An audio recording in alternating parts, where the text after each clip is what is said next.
in this particular conflict, we are pushed and in one direction or another, when in fact we should be keeping our focus on humanity. And that's the casualty of war at the moment, that we're losing sight of humanity because people feel that you should belong to one side or another. It doesn't have to be like this. There are children dying every day by the second. It should be pretty straightforward. Whose side are you on? It's for humanity.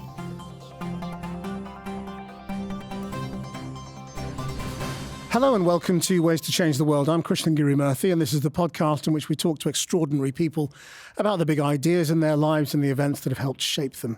My guest this week is the chief executive of the charity ActionAid, which focuses on helping women and girls around the world. Halima Begum grew up in London's East End on Brick Lane. She has been a human rights campaigner and an advocate. She's taken the government to court during COVID, and she's a regular opinion giver on programs like Question Time and across the media. It's nice to have you here. Really nice to be here, Krishnan. Thank you. I want to talk to you about ActionAid and everything you do as a campaigner in due course, but let's begin with your own story. Your origins are Bangladeshi. When did your parents come here? Well, my father actually came here in the middle of the 1950s, so he was a kind of Asian Windrush. But my mother and I came to join him as a family in the mid-1970s. So you were born in Bangladesh? In Bangladesh, that's right. And so what were your early years? My earliest memory of life is actually in the late 1970s in the East End of London, in Petticoat Lane. And we were living in a flat that was dilapidated and probably not fit for purpose. And it was marked by the then GLC for demolition. So my earliest memory was living in those flats, and my father and other men and women like him desperately seeking for a home for their new families in the East End of London. And so we squatted in our first real home, just off of Brick Lane in Quaker Street, which still stands today, and I'm now living in it. But we squatted in our first home. You're living in the house that you were a squatter in? Yes. That's extraordinary. I chose to go back, Krishnan, because that was obviously a very long time ago, and my family still had that flat. And it just felt right, having seen the world a bit and worked and lived overseas, that when I came back to London, and particularly when I took the ActionAid job, just to go back and live in the same flat that we squatted in. And it's in the heart of multicultural London today. I couldn't think of a better place to live in now. So what was your dad doing, and how did you become squatters? So my dad was working as a tailor in those days. This was Spitalfields in the rag trade, so to speak. And my father was trying to earn a living. Spitalfields was full of sweatshops, really, wasn't it? Sweatshops, yes. Those days. Yes, and sweatshops of a different kind. I think, he would open up a small business, employ himself and two others, and just make a living in what ways he could. We couldn't really afford our own home. And at the time, there were an influx of Bangladeshi families coming in to the East End of London who were sitting on the kind of council's homeless list, not being able to be housed anywhere. And there was a lot of racism against housing Bengali families. And my father and others like him had just had enough. And there were plenty of empty buildings that were boarded up because they were seen to be properties that were not fit for purpose for living in. And my father and many like him squatted and made a home for us. Just opened them up and took them over? They were boarded up, so they had to go there with a few drills and so on and unlock them. But essentially, once you were in, it was pretty hard to get you out. And that's how actually a lot of Bangladeshi families in Brick Lane made their first homes. Sounds like it was a relatively poor childhood then.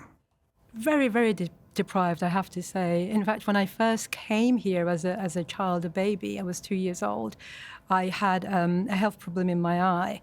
And so my mother brought me to London to seek medical attention.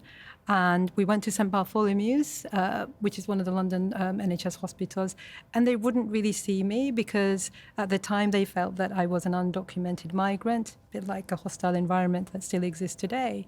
And my father just couldn't get treatment for me, and he did, Krishnan. The one inspirational thing that I've heard anybody do, which is take me in his arms and leave me in the doorsteps of the Brick Lane Mosque, and said to the local imam, I've done what I can do to actually save my daughter's sight, but the hospitals won't see her. So could you organise a campaign for her? I mean, he literally did that, left me at the doorstep of the Brick Lane Mosque. And the community organised a petition and a campaign for me to seek medical treatment in this country. And I'm very grateful for the community, that is my community today, that I can see in one eye and I'm not blind in two.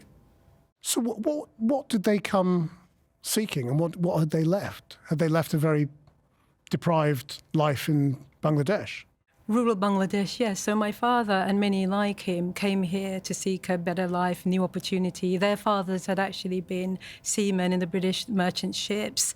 They gained citizenship rights because of that, and they came to seek opportunity. I think the idea was that they would always go back. So the idea wasn't that they would settle with their families, but of course life becomes very difficult, being stretched from one side of the world to another, and eventually we rejoined here. What, so he got British citizenship? Because of that? Yes, de facto British citizenship because of his father's citizenship rights, because he was a seaman in the British Empire. That's how a lot of then Indian seamen, because Bangladesh was not an independent country, came to live and work in Britain. So my father was part of that migration trail into the East End of London and the East India Docks.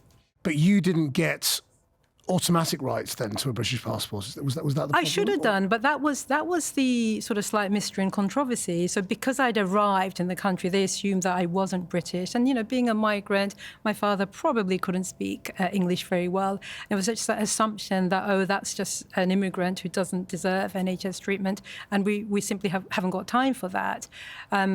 My father did everything he could, and in the end, because the hospital didn't buckle, he took matters in his own hand and what I considered to be a form of direct action. So his first direct action campaigning was about actually getting me some medical treatment by getting the community organised. And his second act of campaigning and direct action was to squat in our first home. And that's really where I draw my own inspiration and activism from, because I was part of a family that came from very little in terms of material belongings, but shed loads in terms of campaigning, activism, and getting things done. So just explain why you think squatting in a home you don't own is an act of activism, rather than, just exploiting an empty asset that you don't have a right to.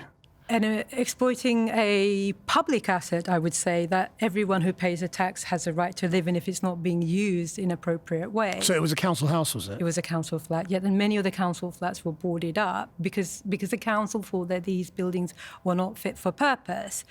But we needed a home, and thousands like us needed a home. And that was the beginning of East End Bengali housing movement that was then joined up with the anti-racism movement of the late 1970s. So it was an act of bravery, it was an act of courage. And these houses and homes and flats were then given to families who were actually waiting on the council's homeless list. So I think the question really should be on the council for leaving vulnerable families unhomed and unhoused when there were vacant properties left in the borough. What are your memories then of what it was like living there? I mean, of course, the area you're talking about now, for people that don't know it, is now fantastically wealthy. Mm-hmm. A lot of the housing there has been taken over by people who work in the city and is worth millions of pounds. But there's still a Bangladeshi community there in Brick Lane, and people are sort of living alongside each other. It's a transformed area, and it's one of the sort of the trendiest areas of London now. But what was it like back then? Yeah, I mean, this is. It feels like a bit of a Twilight Zone situation where you remember a place with much nostalgia and also some pain, actually, because you couldn't really find a corner shop, because even corner shops did not have any business in the Brick Lane at the time. There was a couple of shops. Taj Stores is still there, so it was one of the few Bengali groceries that used to exist in Brick Lane, but very few other shops. Very deprived. There were Bengali curry houses, of course. There was always Bengali curry houses that couldn't really say they were Bengali. They had to sell themselves as Indian restaurants. So there was always a few of those. And my father had a very, very small factory on 101A Brick Lane, which was a bit of a hole in the wall of a factory. And he would work there. He would come home at different points of the night, because that was the nature of the business. Lots of, I suppose it was a gig economy, if you like. And now when I look back at those memories, it does feel quite overwhelming because, as you know, it's just a stone's throw away from Liverpool Street, which is some of the most expensive shops you can think of. But I chose to come back and live here because I felt it was important that the fledgling Bangladeshi community that was originally from here still has a right to live. My memories, although, were quite rich, though. I remember sort of hanging around with young people about my age. It was the beginning of Asian Underground, before like Bobby Friction and Nitin Sawhney sort of got onto that vibe. So the Asian Underground scene grew out of East London and Bengali activism. So I remember hanging around with lots of DJs, making music and thinking about activism with music. All of that was happening in East London. And there were a few kind of clubs, I think, in Hoxton then, clubs that were not shiny or anything, but that's where you went if you wanted to listen to some jazz. So quite an exciting time, but very deprived. But you also got to learn a lot about your values and the sort of values that would take you a long way in life. And that's where I gained my values. And I guess a sense of hope about how things could be different. So the shiny stuff in East London is interesting now, but East London actually has a community and a soul. And that's what I remember. But what was driving the sort of the fire, if you like? You know, what was it that was making you an activist? The driving force behind my own activism really comes from my mother and father. So I grew up in a street where the National Front would set up a newspaper stand selling hate speech every day, every Sunday at Sunday market. And my mother, who would wear a sari, would have to drag me past the newspaper stand and hold her own, really, when they were spitting at her and being quite obscene. So we had to fight our way through school or the post office. So that sense of having to fight what was decent and just an everyday existence is what I grew up with. And that kind of gave me the inspiration to be the activist I am today. How aware of disadvantage were you? And where did you feel it? I mean, because you come from an ethnic minority, you lived a deprived childhood because of your socioeconomic position. You also have a disability. All of these things will have been disadvantages. Yeah, interesting, because I think the first disadvantage that I was aware of was the one around racism. So because it was an everyday reality, I just was subjected to verbal abuse and maybe sometimes physical skirmishes, but my brothers and young men would be subject to physical violence. So I was very aware of racism. Was I aware of material inequality? No. I didn't know I was poor. I never went hungry, I should add. I know families that did go hungry. I didn't go hungry because my father worked really hard. And there were other families that had no wage earners in their family. So I wasn't aware of that. I think the first time I became aware of my own material disadvantage in terms of financial inequality was when I went to university, not even when I was at school, because everybody else was like me. So we didn't know. And it's only when I got to university, London School of Economics, that's the first time I became aware that I wasn't like everybody else. Yes, I was brown, I was Asian, I was aware I wasn't white, but I didn't realise that actually I was materially disadvantaged until I went to the London School of Economics. Imagine that. It was a bit of a wakening up moment for me. The penny dropped. Oh, I'm not privileged. I think that might have been a good thing, though, because I think it was important not to feel as though you were carrying a deficit in your life, that you were missing out. I did grow up feeling as though I had a few chips on my shoulders, for sure, but I loved it, because without those chips on my shoulders, I wouldn't have been able to be as buoyant as I am. I might have actually been a victim of my environment, and I didn't want to grow up as a victim. And what about your disability?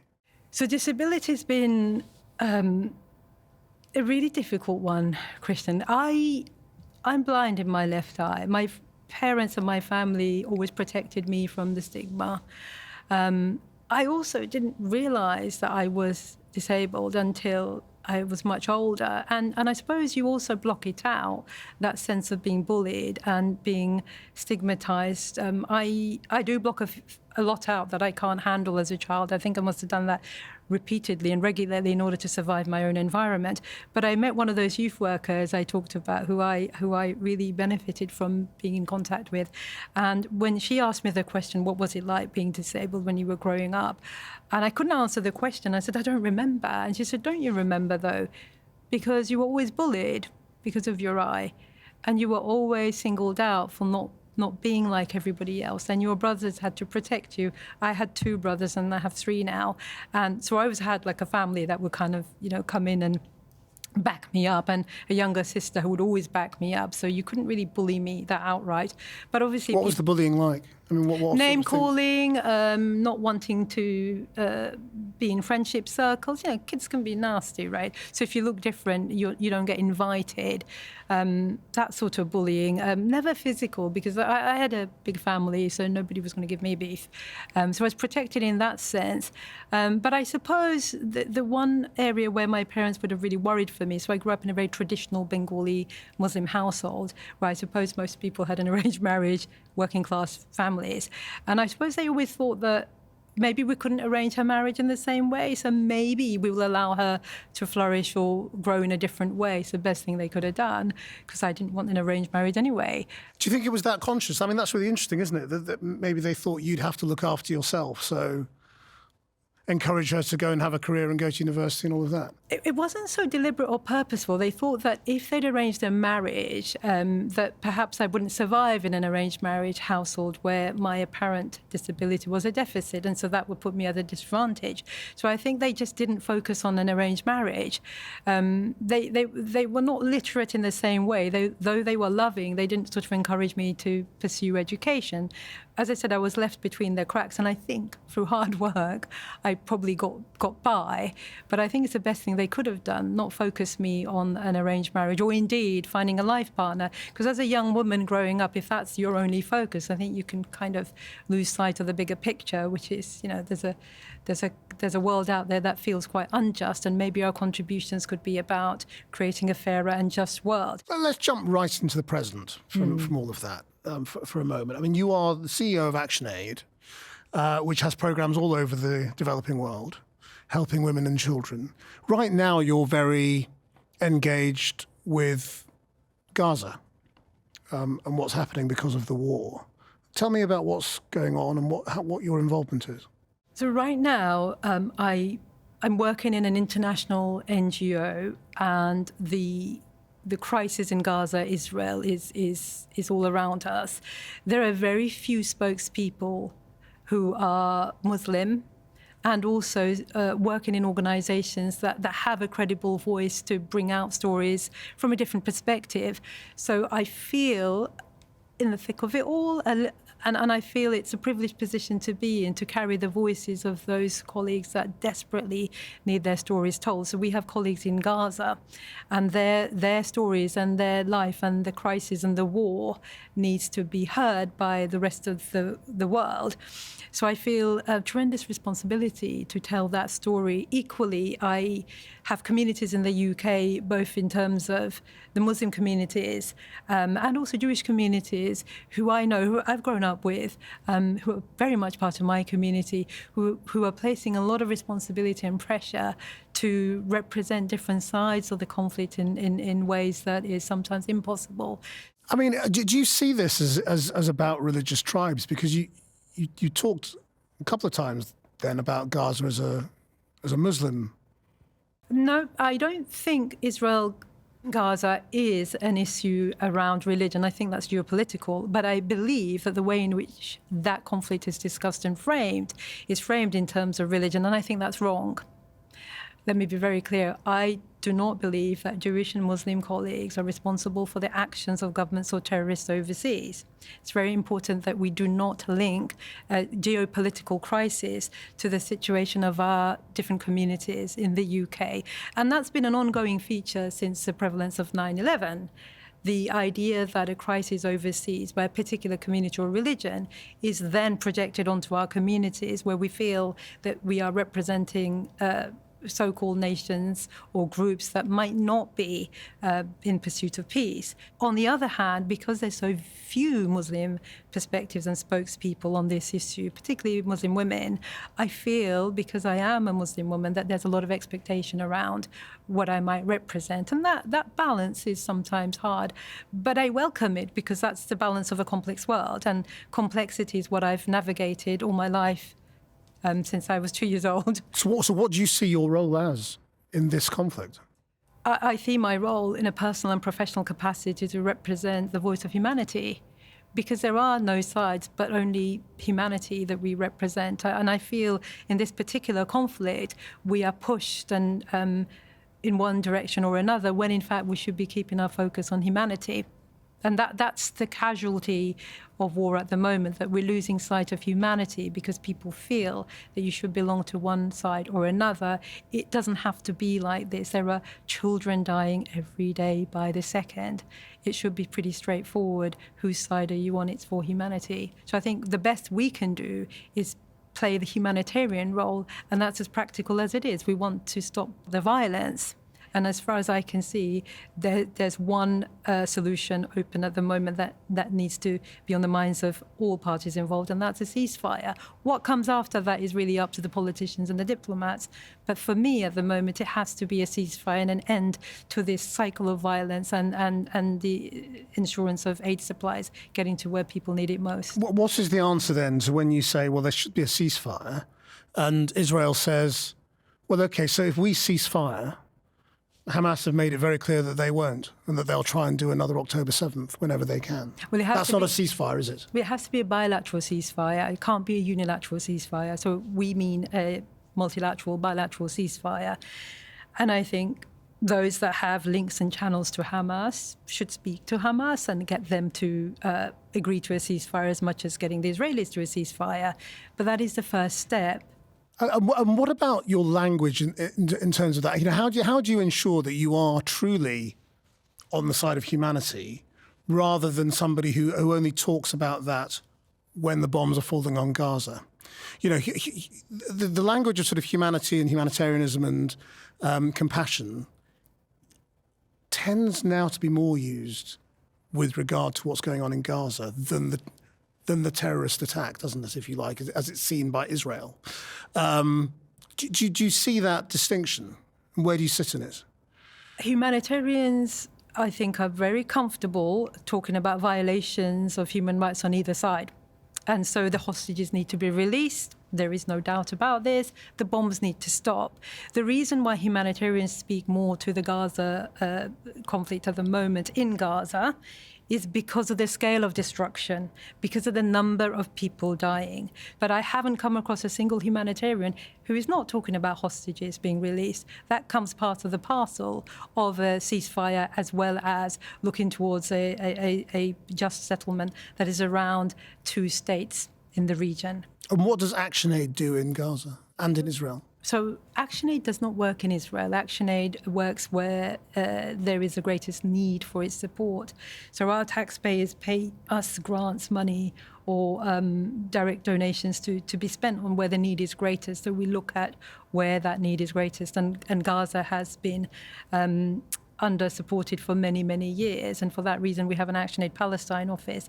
And that's focused on support to women and girls. And in particular, we provide support to a very large hospital that has a large maternity unit, so focusing on births and newborn babies and what support that they can receive there. And also thinking about women's empowerment and livelihood so that they can get the economy running. So it's very much focused on getting families and women thinking about their future, and also providing health support. We operate on a rights-based approach, which basically means that we follow the lead of our communities and what they need in terms of their future, so that we don't do the white savior model of telling people in Gaza how they should live their lives, but we ask them how would they like their aid program to be designed, and we focus it on that. Well, I mean, it's interesting that you mentioned sort of the white savior fear of the Western charity that goes around the developing world doling out money. So how do you approach what a charity like ActionAid should do in the developing world? What is the role of a British-based charity on development in the Middle East or Africa or Asia? So our role is not to provide aid and make populations dependent on aid. That's very clear, because what we want to do is support communities, run their own economies, run their own tax system. So we work on supporting communities, build up long-term systemic change so that they can actually deal with inequality on their own terms, so that it's not a foreign government NGO coming in, throwing aid money, and that could become a dependency model. So we actually support women to realise their rights and work on their own projects and design that. Ideally, ActionAid in London should be a very small entity, should be a very small kind of operation. Most of our work overseas is in our country offices. So we have 40 direct country offices and 71 affiliates. And they're run by Bangladeshis, Ghanaians, Sri Lankans who are in control of their own destinies and what they want to see happen in terms of growth. But in the longer term, we're building the power and the voice of communities so that actually they don't need aid in the future. So our success would be ActionAid not existing in 15 or 20 years and only operating where there is dire humanitarian need. And do countries get to a point of wealth or development where you say we shouldn't be operating there anymore? Yes, I mean... Do you operate in India? We have a presence in India, and that presence is focused around curbing inequality. So with super economic growth, like in China or Brazil, you still have pockets of inequality. In India's case... Massive poverty. Massive poverty. These pockets are not pockets, they're huge banks of inequality. So there we would focus on the existing levels of inequality in India.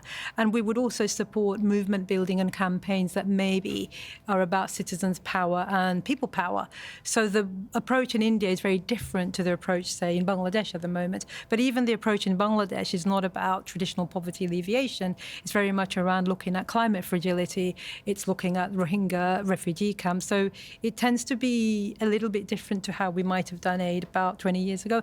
And that's right, Krishnan, because northern aid models need to shift and change. They can't look like traditional savoury models. Do you think there is a problem, a structural problem with charities, that some of them are just very, very big with lots and lots of staff? And there's a sort of a charity industry sometimes going on, isn't there? Where if instead all that money was channeled into local projects and local people, it might be used more efficiently. I think there's both a structural challenge but also a philosophical one. The philosophical one being about charity. We shouldn't be thinking about charity. We should be thinking about communities that have rights, and the reason why they're not able to realise their rights and have access to home and water and livelihoods is because of the economies of their country or structural inequalities in the world at large.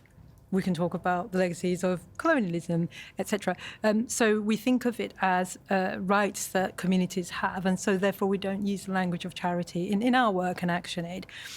But you're right. I mean, most of that money needs to flow directly to where the need is greatest, and that's on the coal front where communities are. And ActionAid has shifted in that way, so has Oxfam, so have many of the INGOs or charities that work from a rights-based perspective. So they have shifted as a sector. More could be done. There are some traditional charities that still haven't done that. The issue then arises, like if you've shifted the resources and the money, and that money gets used inappropriately, safeguarding failures and so on. So that is an issue because it's British taxpayers' money. So we need to think very carefully about how we're spending that money.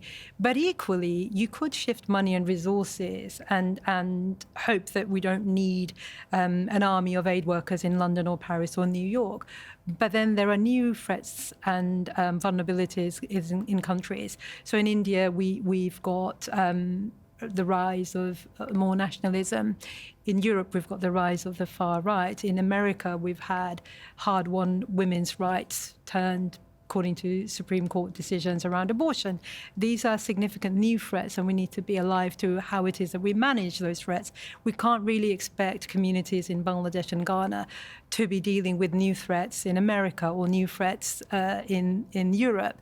So I do feel as though charities and NGOs are having to really think purposefully about their roles, not just in terms of whether money needs to be spent, but also new threats that are arising that we didn't think would be possible. And how much impact do you think an organisation like ActionAid has, which is not a vast charity, it's sort of a medium-sized charity, I suppose, but you still have millions of pounds to spend each year around the world. I mean, do you see yourselves as part of a sort of a coalition of like-minded movements who are trying to make the world a better place? Or do you see yourself as sort of individual actors trying to change things? Because you are tiny, really, in the grand scheme of things, and you can't really have much more than a dent on most of the problems that you're tackling. That's right, Krishnan. So we never want to be more than a dent or a drop in the ocean, because actually we should be a small part of a sea of change that we're trying to encourage. And that means seeing ourselves part of an ecosystem, part of a global movement where we might facilitate some resource transfer to movements that already exist in Kenya or Bangladesh or in Rio. We have to be part of a movement. And actually all our NGOs could not hope to be more than that, really, because real change and impact comes from citizens of a country voting and rising up against a government that they don't want to see. So you think democracy is really the only way to change countries? I think growth is the inclusive growth is the way to change a country, and accountable government, yes, because ultimately citizens will pay tax in order to see the society that they want to inherit. Aid can only be a drop in the ocean and should be a drop in the ocean. And in fact, it should be a dent. If it's more than a dent, I think you're looking at a dependency model. Doesn't that make change very, very slow? I think it makes change more sustainable and relevant. So it's not change that looks like a flash in the pan intervention. I think that change is slow, but it's purposeful and relevant. So it means that that country, that community, that region is able to stand on its own 2 feet and not rely on external intervention for support. That is good change, slow burning but positive change.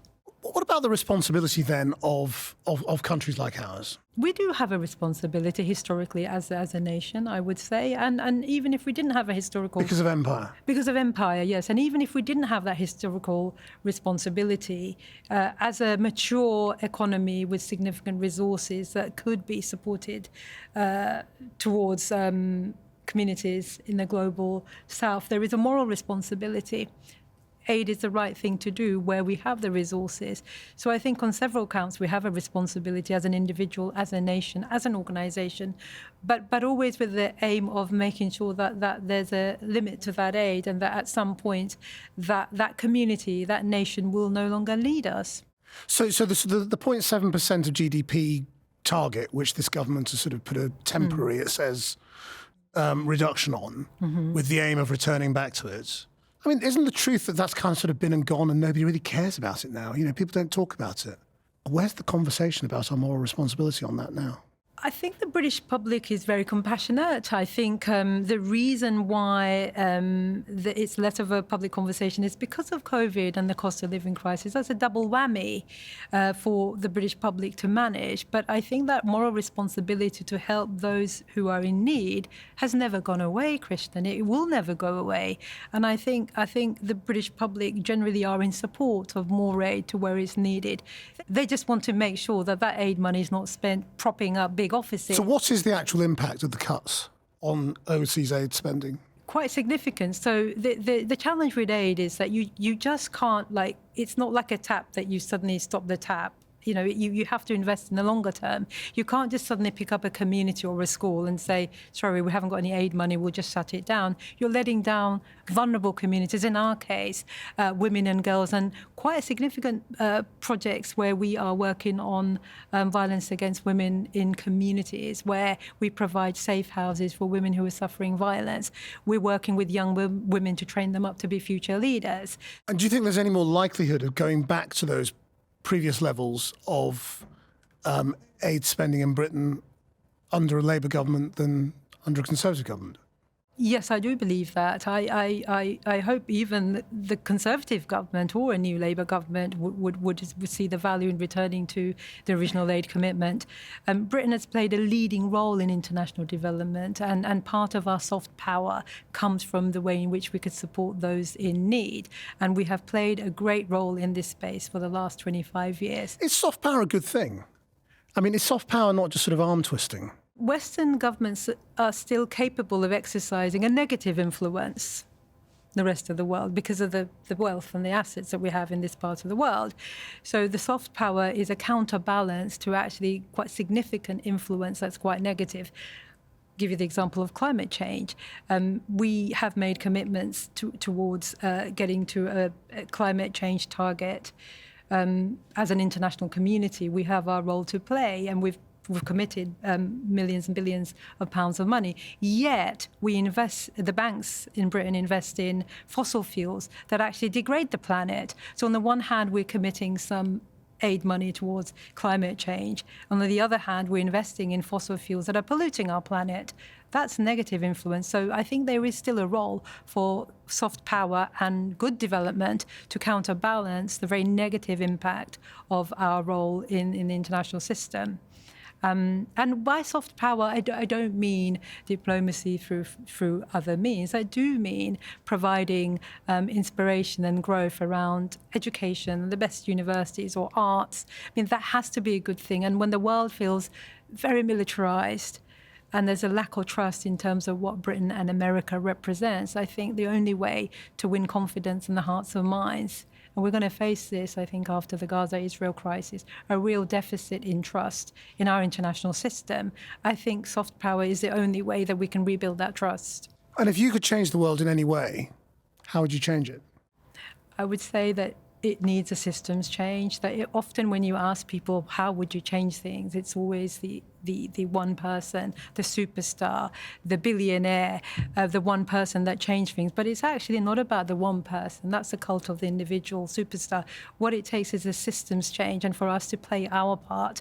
Individuals need to play their part in curbing their harmful behavior when it comes to climate change, for example. But equally, we need to think about restructuring the economy to be more equal and more just, and that would allow our individual actions and behaviors to be landing better. So I would look at, I suppose, a change in the system to allow the individual ways in which we might change our behavior to bring about better outcome for climate change and reversing inequality. And the two go hand in hand, I believe. Halima Begum, thank you very much indeed. Thank you for having me.